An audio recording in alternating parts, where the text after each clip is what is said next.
Welcome, everyone, to Aeon Bytes, specifically the Finding Hermes podcast, where we deal with alternative solutions to both mental, physical, and even spiritual issues. I hope you're ready to walk through the door with the god of the mind, Hermes, and find your authentic self and find so many possibilities to who you are in your journey of awakening and healing that will never end, probably.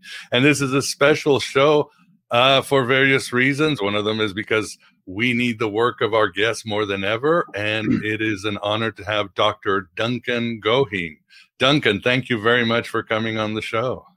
Thank you for having me. And I said a special show because it's always awesome with Finding Hermes when we are joined by the Moondog Vance. Vance, thank you for being here. Oh, very glad to be here and glad to meet Dr. Goheen. Yes, I don't know how I wanted to start, so this might be, I don't want to say incendiary, but we might as well, hit the big ideas or the elephant in the room, starting there and then unpack or work our way back. But Duncan, what is wrong with humanity, especially in 2023? And I think I agree with you because I've said we still live in this linear thinking that if we raise taxes or send more money to wars or add this or subtract that or place people in cubicles or clinics, it's going to fix things, and it hasn't. And as I like to say, as somebody who was still in AA for many years, the solution is a spiritual one. And I think you agree with that, right? Yeah, totally. In terms of the question of, what's wrong or how we've gone sideways, it's really, we've bought into narratives that have totally misinformed us in terms of who and what we really are. We have narratives that are so deep in a materialistic, in a material reality, and really missed out on the whole spiritual dimension of who and what we are. And as long as we continue on that path, we just continue to stumble, no matter how no matter what our intentions are, how good they are, without the spiritual dimension, our intellect just doesn't have the capacity to deal with what we're dealing with today. Certainly doesn't when you look at the statistics of health, mental health, and stress, depression, all that. And of course, the stage of the world where we somehow recycle wars and tragedies, and we just keep tripping over the same rock, as they say. Mm-hmm. And where do you think things went wrong? Obviously, many have said the beginning of the end, even though it was a good thing, was Descartes, that we actually pushed back on superstition and we used our reason to create beautiful things, to really tap into science, to really get, the best part of civilization. But we sort of separated the human mind with the rest of the world, the spirit world, the natural world, and that divide has just kept growing. Yeah. Do you agree with this, or where do you think we went wrong? Yeah, I guess the overall context for me is I see everything in a growth context. Like on one level, it's like there's a divine algorithm that's putting in front of us exactly what we need to take our next steps, even though at the time it may not appear that way at all. But I see everything in a growth context, and so the challenges that are in front of us are there to help us grow in development. And today it's becoming even more obvious that if we want to have a future that is anything that we want to look forward to for ourselves and our children and our grandchildren, there has to be some pretty dramatic changes and shifts particularly, in our view of reality, that it actually encompasses the spiritual dimension, that's so critical. It's, it's the thing I was just thinking about when I was thinking about our chat today.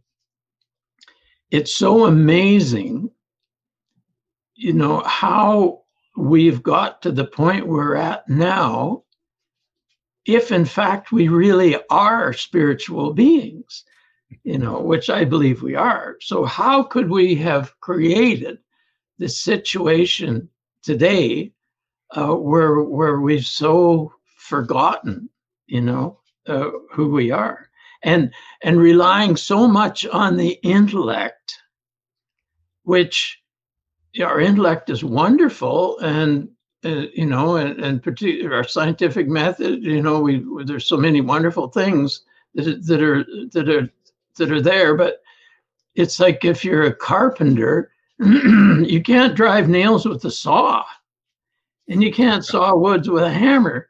And it's like we're trying to solve the biggest problems with the intellect, when in fact the spiritual dimension, there's guidance there, there's spiritual intelligence, there's spiritual power that's available to us, 24/7, and it requires real effort for us to shut that off.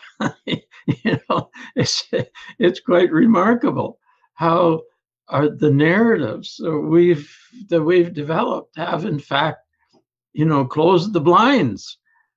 It's quite remarkable when you really think about it. It is indeed, and well said. Yeah, there's a quote I keep using, and it sort of exemplifies where we are today. I'm putting it up here. It's from G.K. Chesterton, where he says, "A madman is not a man who has lost his reason. He is a man who has lost everything except his reason." So no imagination, no intuition, no higher self, just this mechanistic reason. And that's completely, eviscerating the human psyche, if you would. Yeah, like a robot or an automaton, right? Yeah, exactly. Lifeless, without imagination for choices, without the ability to innovate, all that stuff that made us great during the Renaissance and the Enlightenment, which slowly got cast away. And the spirit world too, of course, and nature, all these things. Yeah. And I was watching some of your videos, and you yourself were always a mystical person, right? You always had experiences. But what do you tell people that to say, well, I'm not a natural born mystic, I don't know if there's a spirit world? What advice do you give them? Obviously, sometimes people are in so much pain. They're in so much psychic pain. Their bodies are in pain because, as you argue very well, the mind, the body, and the spirit are connected. If one can heal the other and one communicates with the other. But what do you tell people who might say, well, what is this mystical world, Duncan? How can I enter it? What should I do? Help. I guess, and quite often, it's different things that open the door for us. But quite often when people, like we deal with a lot of issues to do with mental health, that's the area that we spend the most time in. And quite often when people are in deep states of depression or highly stressed out, oftentimes it'll open doors that are that previously are closed. And so when people, quite often depression is really the spirit knocking on the door, saying, please, please let me in, please, please, please, please. And then when we help people see deeply into their deepest nature, and and give the intellect a rest. You say, you've been working so hard, you've done a great job and that sort of thing.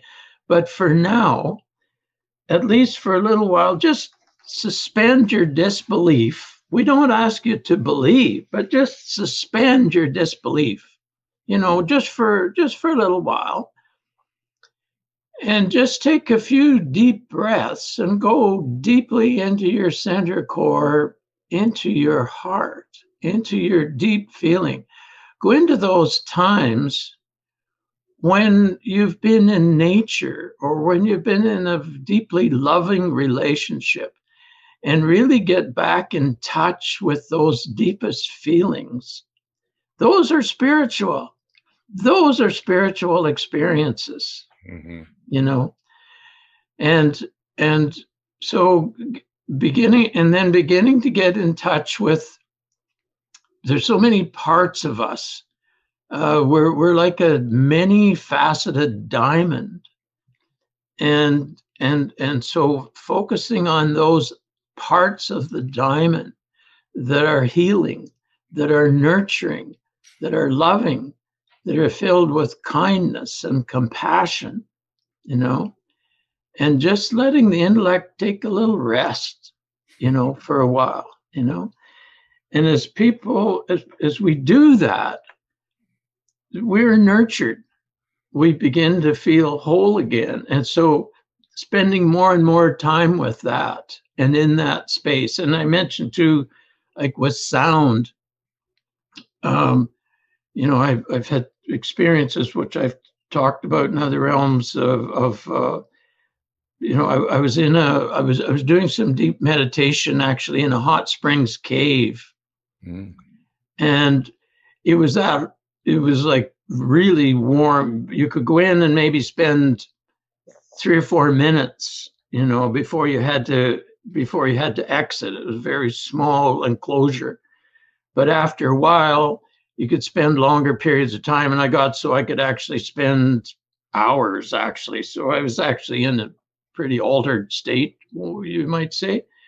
And so I was just doing some meditation and just generating some sound. I've vocally done a lot of work vocally for since I was doing stuff on the platform when I was 9 years old, kind of a thing. My mother was a school teacher, and any student that showed any glimmer of any potential, why she was on them. And so I was no exception.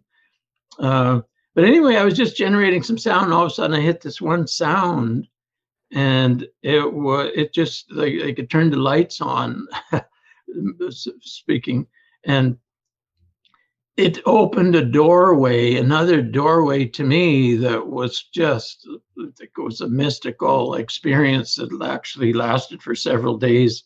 And I was aware of a lot of higher beings and so on. But the sound, there was like, that's another whole language of the soul. And so when people immerse in this sound, it opens another whole world up. And then when you blend in with the sound, like we've done a lot of work with we brought pranic healing to Canada in the early 90s. And we were in the Philippines, and I saw work being done with schizophrenia in 6 months with no drugs or whatever. And it blew my mind because I had spent time with psychiatric outpatients as a team. Well, there were psychologists, psychiatrists, and social workers, and I basically walked away from it because I said, we all have the best of intentions here, but on one level, it's like we really don't know what we're doing here, and the default was medications, and which handcuffed a person as opposed to enabling them to develop. Anyway, I saw the work with the pranic work and Master Choa Kok Sui, and so we eventually brought that to Canada. It's now across the country, and a lot of people are familiar with it. But anyway, when you incorporate the work, the energy treatment work with the energy centers, and incorporate that into the sound, all of a sudden there's a whole other treatment process that's happening where the energy centers are being cleansed and balanced with the sound, and higher beings are invited in to the healing process. They're always there, always around us, just waiting for an invitation to come in. And so anyway, I'm going on too long here about. No, this is wonderful. In fact, perhaps we could expand a little bit on sound therapy and how it works. Maybe you could discuss, you were talking about Master Choa Kok Sui, and it makes sense. I mean, again, this show likes to deal with how the ancients dealt with things. Obviously, you've got the cult of Pythagoras and the Plato and the idea of the holiness and divinity of music. Even the classical Gnostics, when you read their texts, I've done a lot of research, their text is not just prayer, but it's pages of these vowels. So they were doing some sort of vowel healing magic, as most academics realize it was part of their ritual that separated them from Orthodox Christians. But tell us more about how sound therapy works. Does it deal with chakras, or how, for those who still are clinging to their reason a little bit? Yeah. And frankly, like this experience that I'm telling you about, that happened over 40 years ago. It was in the early 80s. And so for me, I had zero experience with anything to do with sound therapy, sound healing, and so on. I'd done a lot of vocal work. I'd done a lot of singing and so on, but I'd never done anything that in terms of the sound healing. And during this meditative experience, there were no words. There was no vocabulary. It was all sound, and it was harmonic overtones that were occurring. And when I was in the cave, the harmonic overtones really amplified, so that I was able to be much more aware of it in that process. And so initially, I had no intention of any healing or anything else. I was just meditating and generating this sound, and it was like opening these portals that were just incredibly filled with love and light and power and wisdom. It was beautiful. And it was only later, when people were exposed to these sounds, they said, these sounds have a powerful healing effect, powerful healing impact. As a matter of fact, when we first met Master Choa Kok Sui, and that was in Manila, because I was doing work there on water projects, on school programs and health programs. And when we found out about this pranic work, so we tracked him down in Manila, and there was a room. There was about 40 people, and most of these people happened to be at that time Catholic nuns, all dressed in their habit, and they were all there for treatment. And so anyway, we come in, and Master Choa was standing there and doing work, and beside him was a fellow named Mung Mike. Mung was a big man, over 300 pounds. We didn't know him at all. We didn't know why he was there or what he was doing. And so we come in, we said to Master Choa, okay, we're here to learn what you do, and so on and so forth. And he said, no, you tell me what you do. And I said, well, we're here to learn what you're doing. No, you tell me what you do. And this kept going on and on and on, and he wouldn't let go of it. So I said, well, I use sound. And he said, well, do it. We'd just come out of a 2-hour cab ride, and it was full of it was the heat, the exhaust fumes, the traffic, and anything but an optimal state. Because usually when I'm doing any of my work, I spend time getting prepared, and meditating and so on. And so I wasn't in an optimal state at all for that. But anyway, he insisted. So I said, okay, I will. So I did. I generated the harmonic overtones for several minutes. And then he turned this Hmong mic next to him and he said, okay, you tell me what happened here. Well, later I found out that this Hmong mic was one of the most gifted clairvoyants on the planet.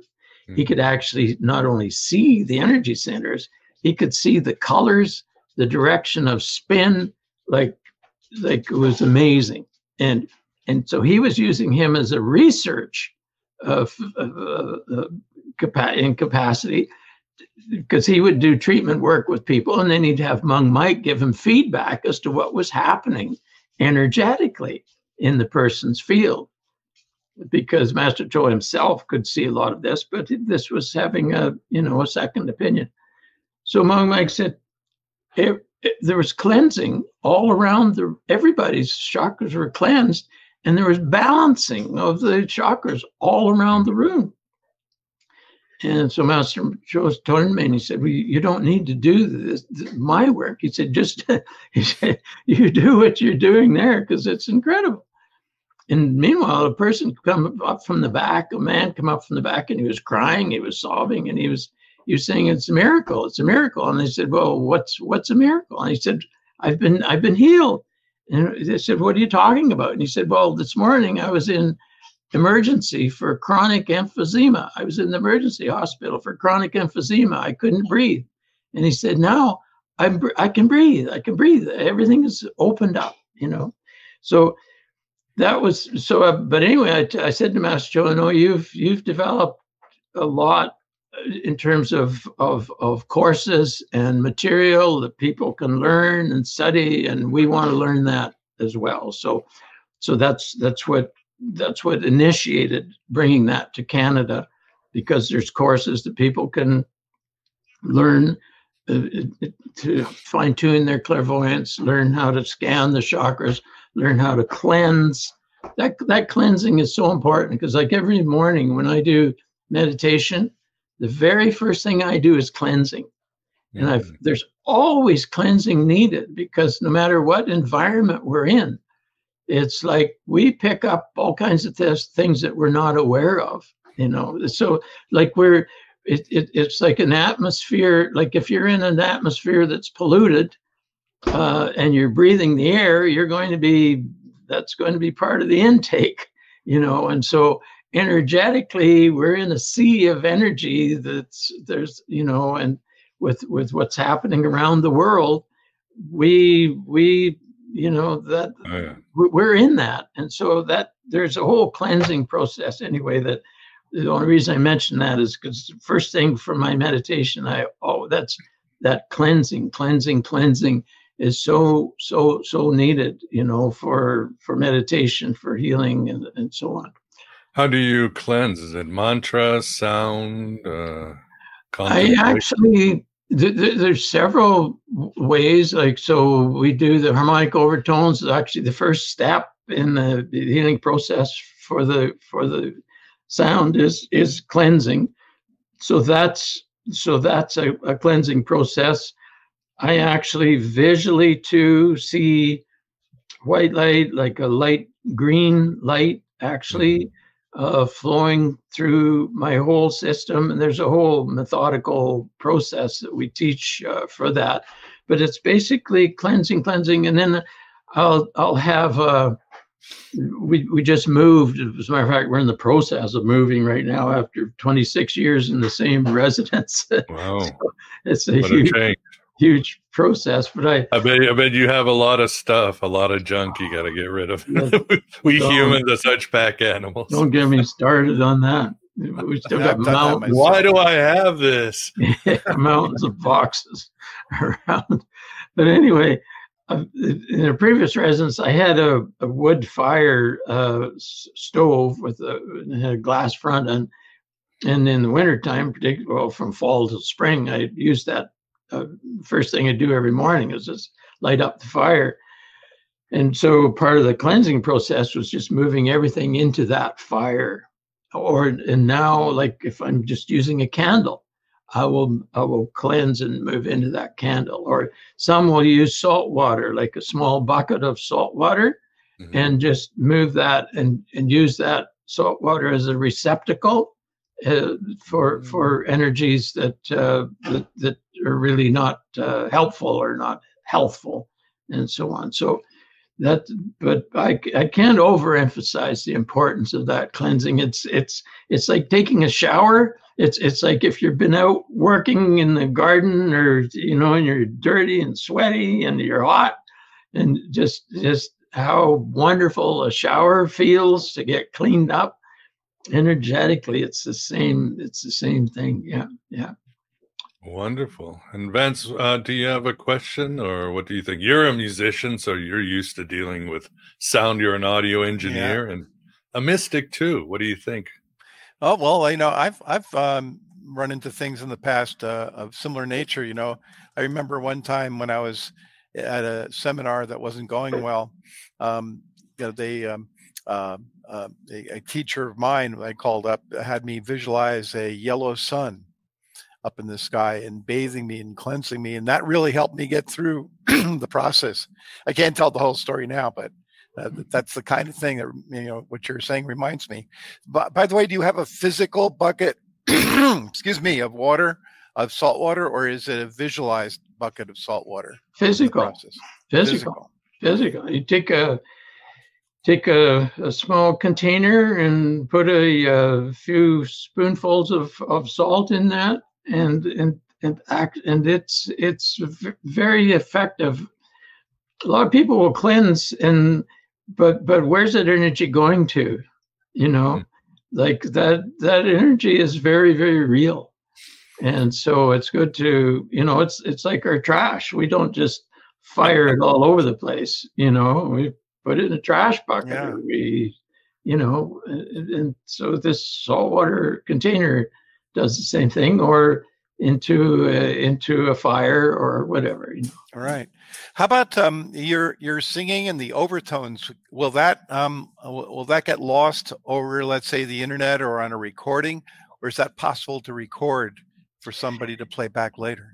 Yeah, it is possible to record. And as a matter of fact, as Master Choa, he said, you go home and record that and make it available to the world. And 5 years later, I did that. I set up a full sound studio. I built a full parabolic reflector with 2 mics in the sweet spot in the parabola. And then, as a matter of fact, like I was going to go into studios to do this, and it was like, there's several problems. One is the energy, but the other is the time required. There's a lot of time, and the cost, and so on and so on. So I built my own system. And then I found that 3 o'clock in the morning was an ideal time to be doing this. And then, spiritually, the portals seem to be most open, if you will, at that time.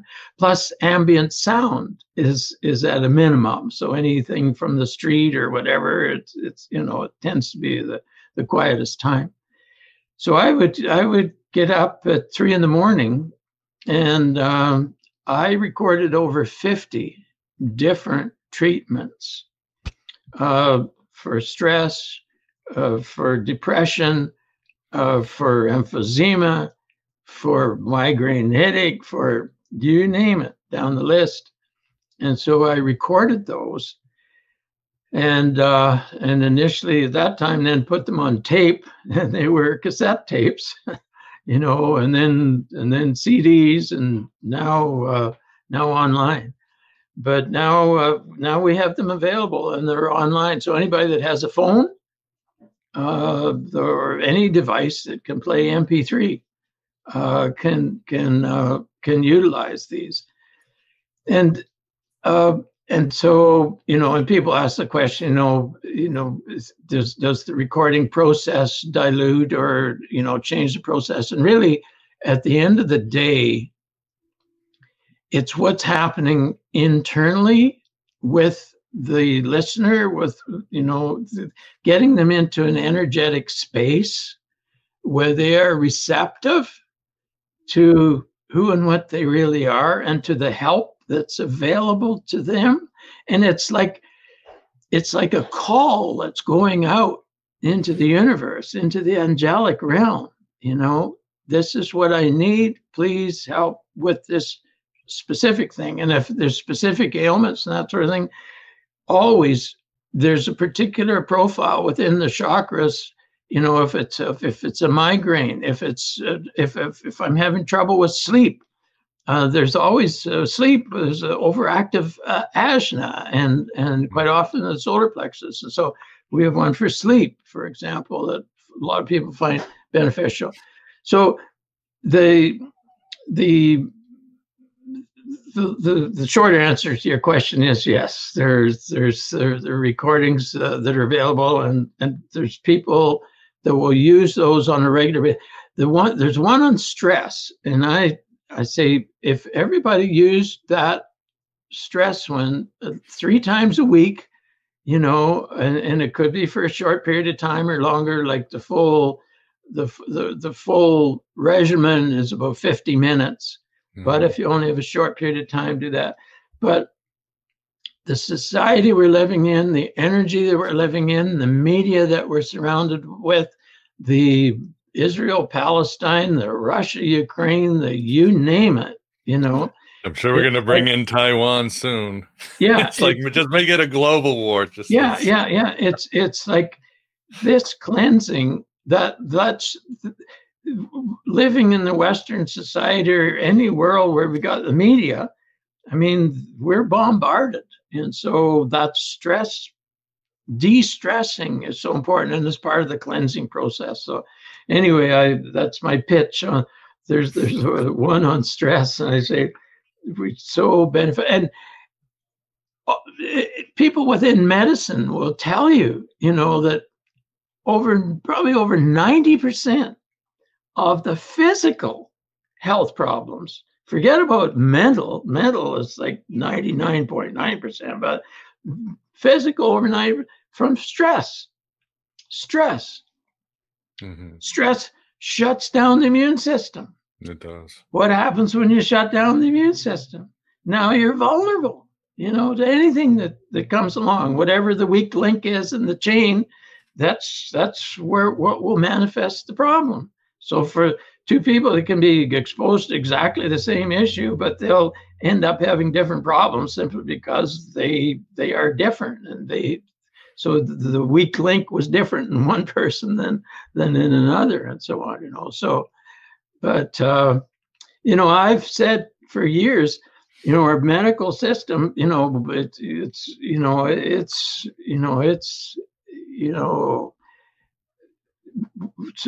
say it's in breakdown, would be the understatement. But I've said, our system is going to be forced to, there's so many good alternative care. There's so much good that's out there with energy medicine and the sound and so on.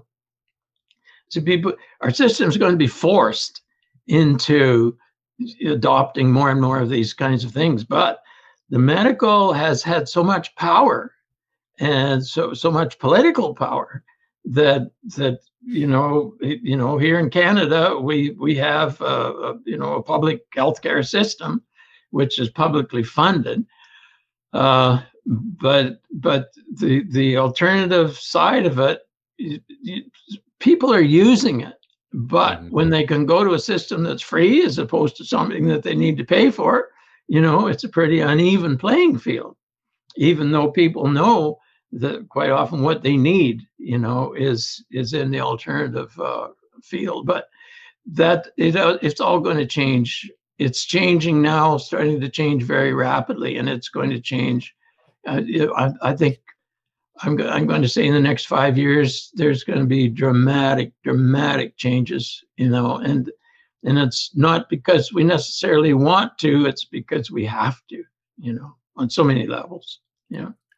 Would you say that the treatments such as yours are compatible with allopathic medicine? Say someone's being treated for a particular condition, can you add the spiritual? Yeah. Definitely, definitely, and one of the big challenges is like when people are, they have cancer. Let's say, for example, and they're going to the doctor, and the doctor says, you've got 12 months to live, and they come to us and they say, what do you think? And we say, well, we start from the premise that all things are possible, all things are possible, and we have seen miracles one after another after another. We've seen people with vertebrae that was totally they're going in for operations, and they were in totally bad shape. Total reconstruction of vertebrae that's impossible. But it happens. People going in for heart operations, all of a sudden, and when I say all of a sudden, sometimes it's immediate, sometimes it's 3-4 weeks or whatever, but all of a sudden, oh, no more heart operation, no more, like we've seen time after time. We've seen people who are in therapy for depression and mental health issues, been in therapy for 5, 10, 15 years, in a matter of 3 months, all of a sudden, they're back on track and they're healthy, so on and so forth. So we see, so we start from the all things are possible, but the real issue is if they're doing 2 or 3 things at once, they'll come in and they get on a good track, and then they go back to the doctor, and now you got 6 months, now you got 3 months. And that is so powerful. And a lot of people can't deal with that, and so they'll succumb to it. You could take 100 healthy people and convince them all that they're going to die in 12 months, and most of them will. Mm-hmm. Wow. Most of them will. The negative placebo effect, right? The nocebo effect. Right? Yeah. So that's the big challenge, is what is it that the person really believes? What do they buy into? And we have such deep conditioning with the medical community, with the thread coat and the stethoscope and so on. And intellectually, we can say, well, I'm not going to buy into that or whatever. But on a deep level, if you keep going to that source and you keep getting that message, I'll tell you, you've created a huge mountain to climb. Let's put it that way, But and having said that, like we know so many, like we had a medical doctor in our clinic who he's passed on now, but just a wonderful person, did excellent work. We worked side by side all the time. And he loved what we did because it could accelerate the healing process dramatically and do all kinds of things that he wasn't able to do, simply with his medical training. But he expanded. He took a lot of our training, like a lot of what we do is we've trained a lot of people who are wanting to be therapists and counselors and so on and so forth. I talk about geniusing. 2 things, healing and geniusing. And the geniusing, I believe we're all born. We're all here for a reason. And when we're really in touch with why we're here, we are able to be aware of that genius core, that genius divine essence that we really are. And there's infinite intelligence, wisdom, power available to us when we're in that space, when we're doing that. And then we're able to solve the issues, personal issues, local issues, global issues. Mm-hmm. But we need to do it collectively. So it's not an individual thing, it's a collective thing. That's another big I was going to say rant of mine, but we're so conditioned to be individuals, you know, the Horatio Alger individual, but it's a collective thing. It's you and I and others working together, you know, and sometimes I'm down. I need you to lift me up. And sometimes you're down. You need me to lift you up. Like we're all here to help each other and to have each other's backs, have each other's support. And to know that at a deep level is so important because so many people feel alone. They feel nobody's got their back. Nobody's there to support them if they have troubles and so on. So anyway, that's. No, that's beautifully said. Yeah, we all need help. That's as humans, that's one of our superpowers is that we help each other, we lean on each other, and we survive. Yeah. We don't have the claws of the lion or the speed of a falcon, so yeah, we got this in the heart.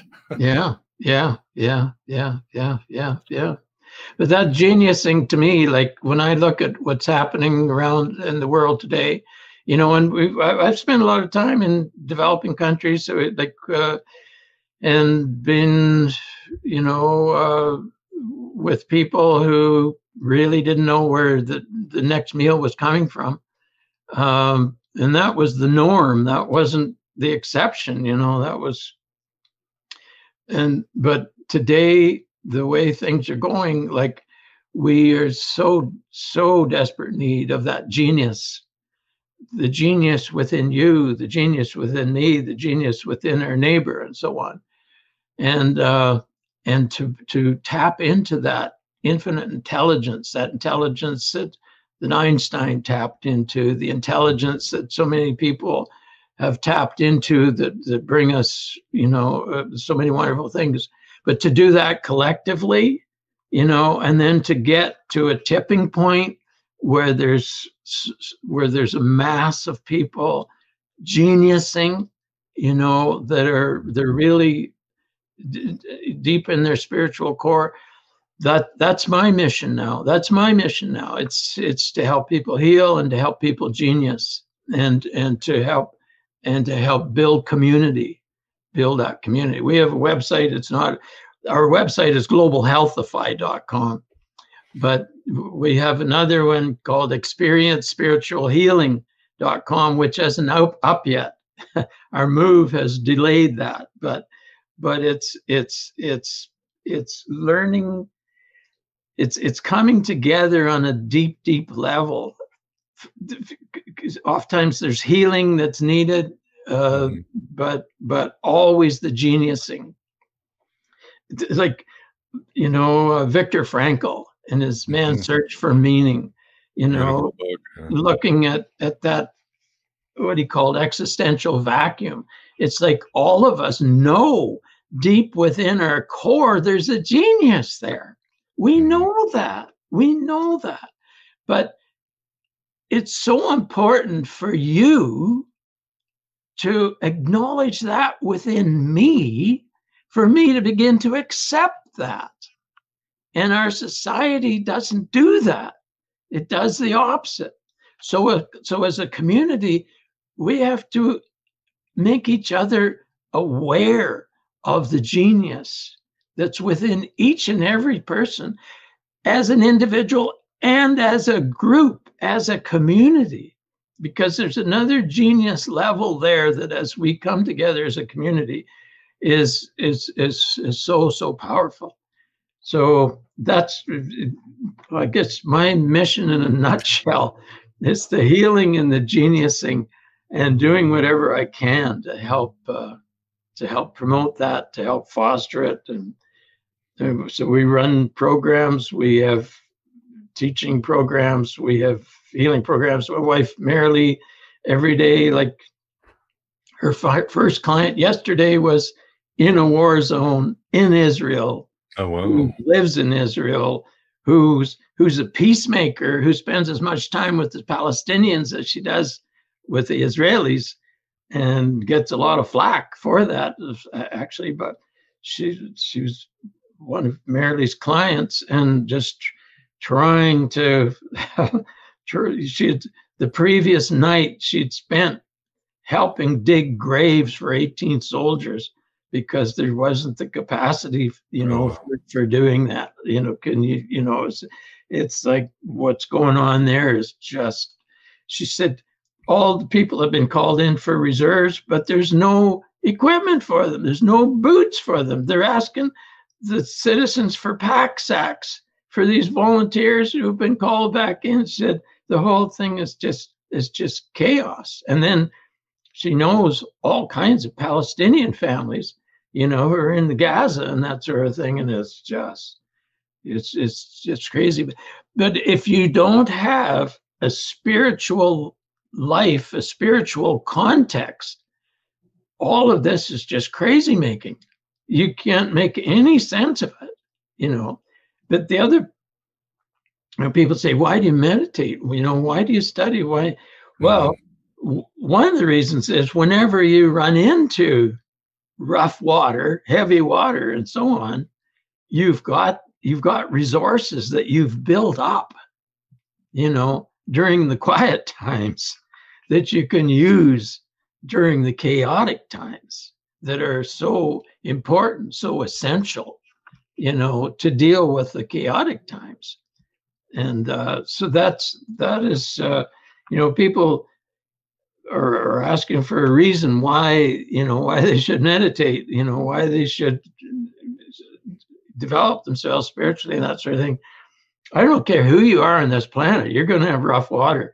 I don't care if it's on the family level, if it's your job, I mean, because you're here, you're gonna deal with choppy water, with rough water, So either you're going to go into it, prepared as well as you can, or you're going to go in totally unprepared and get swamped, and your boat's going to flip, and then you're going to helpfully do better the next time, But it's like, how many times does our boat have to flip, before we start to get the message, and that sort of thing, I just,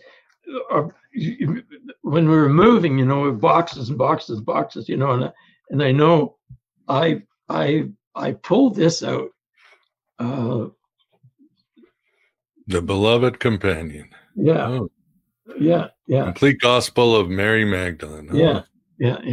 And I pull that out because there's so many deep truths that are in that in times like this, you turn and go through it and say, okay, I can get, I can get grounded. I have a means of doing that. And frankly, in my meditations every day, the Christ presence to me is just as real as what we're doing here right now.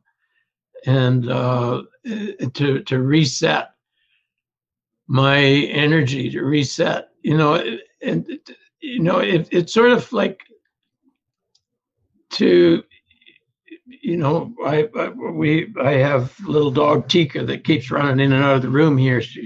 You can't see her in the thing, but she has a great nose on her, and when we're out, she's always using her nose to go around. Right. So like a tracking dog, it's using its nose all the time, and if it was trying to use its intellect to do the tracking, it wouldn't work.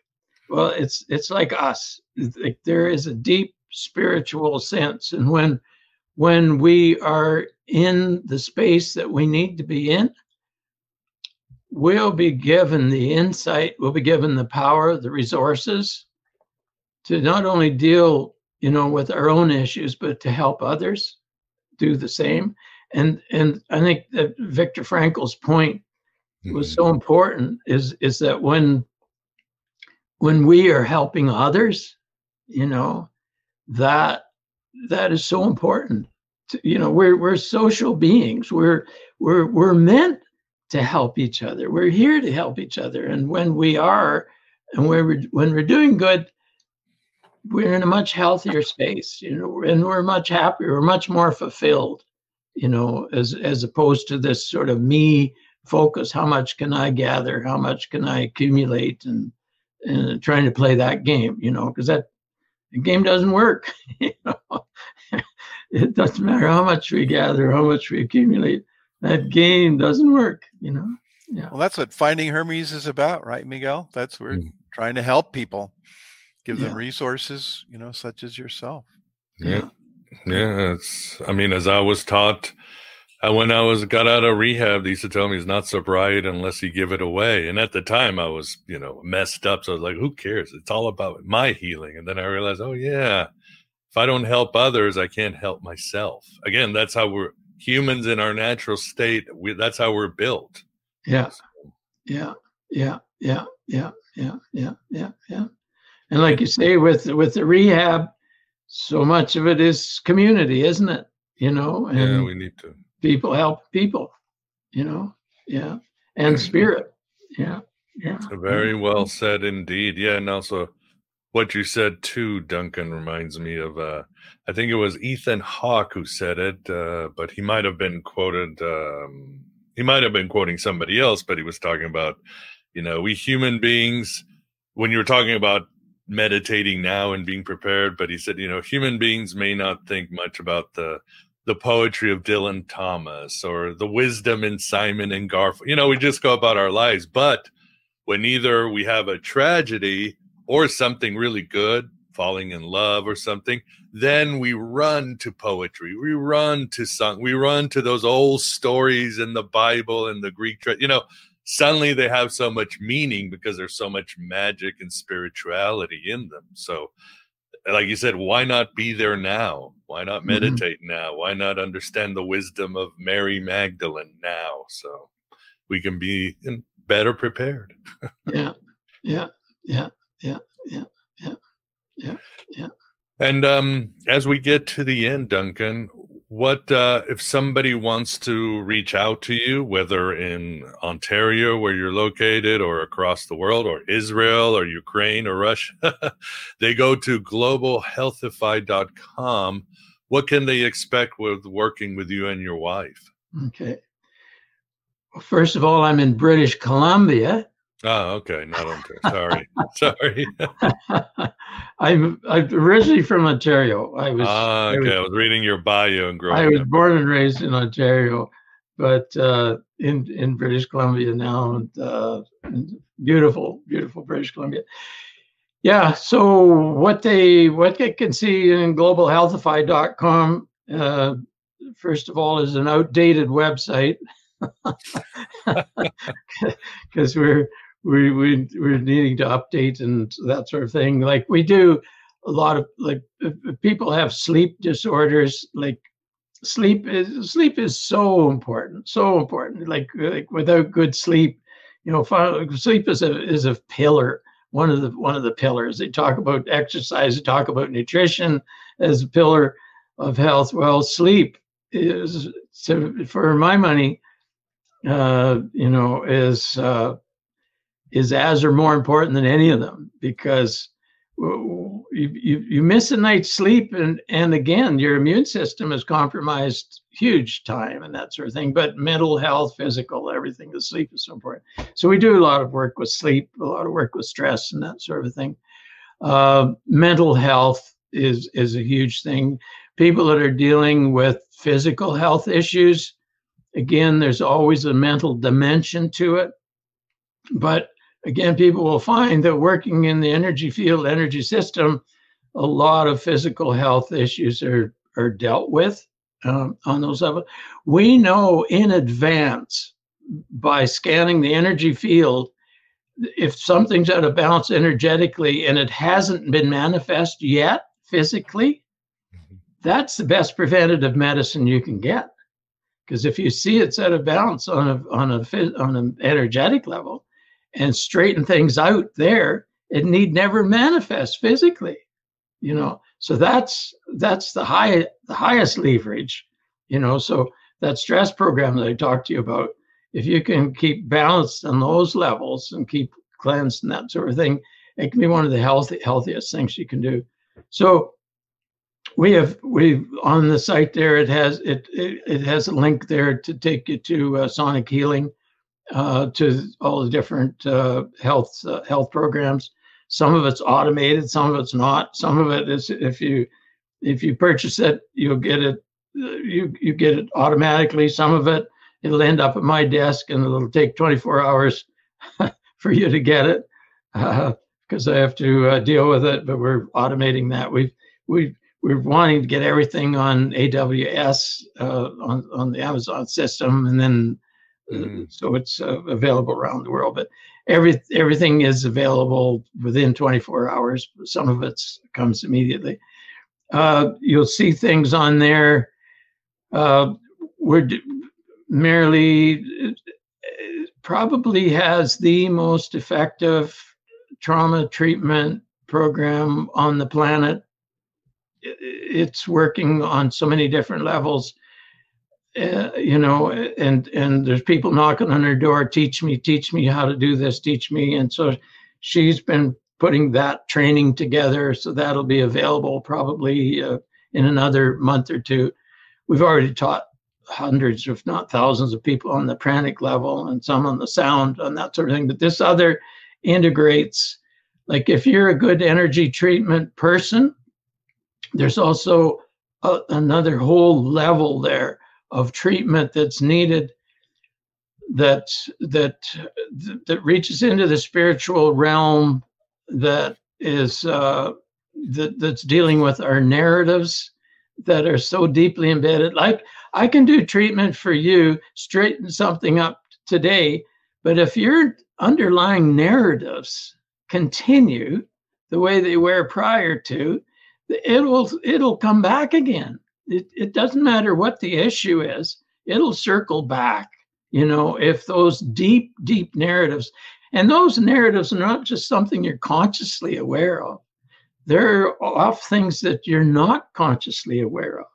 So a lot of her work gets into that deep level, and it's not, and you don't have to flail around. Like a lot of people say, we got to go in and experience the pain and this and that. No. A lot of that just reinforces the problems you're dealing with. You don't have to do that, but you do have to deal with the issues. But that doesn't mean a painful process necessarily. You can deal with the issues in an enlightened way, in an spiritually empowered way that will turn things around. And all of a sudden you'll just heave a huge sigh of relief. Like, I didn't even realize that 1,000-pound pack was on my back. I did, because I've carried it for so long. Right. And because it wasn't 1,000 pounds to begin with. It was a pound, and then it was 10 pounds, and then it was 100, and then it was 1,000. But because it was like the frog boiling in the water, it's like if it's gradual, you don't notice it. But when it's relieved, all of a sudden, life can be beautiful. Life can be full of joy. Life can be full of love and compassion and so on. And with some of your own personal story and things you've gone through, I know you've experienced that same thing. All of a sudden realizing that all of these burdens and so on that you've carried, to be releasing those is just, it's like opening up a window of fresh air and breathing fresh, clean air, drinking fresh, clean water, it's like for the first time. It's sort of like how things are so beautiful. So there's so much love that we are surrounded with. If we simply open the blinds, the curtains, and just allow it in, it's there, and so a lot of our work is just helping people do that, helping people be aware of their genius and developing that, and having such deep experience, deep fulfillment and sense of oneness and abundance when all of that is occurring. It's sort of like, wow. things really are beautiful. This really is a beautiful life, you know. That's worth spreading. Definitely. Amen. Beautifully said, and I would have to agree. Well, this has been a great conversation, very useful. Everybody, please check out Duncan's work. And give it a try. You'll be surprised. Well, Vance, thank you very much for keeping us company. Oh, my benefit and pleasure, and a great meeting you, Dr. Goheen. And I'm definitely going to check out the websites that you have. Okay. I will too, and I will work on that cup of salt in my next meditation. I'm going to do that. Good stuff. Good stuff. Well, Duncan, yes, thank you very much for coming on Finding Hermes and sharing your wisdom, experience, and time with us. Thanks for having me. Pleasure is all ours. Many blessings to you both and to all your listeners.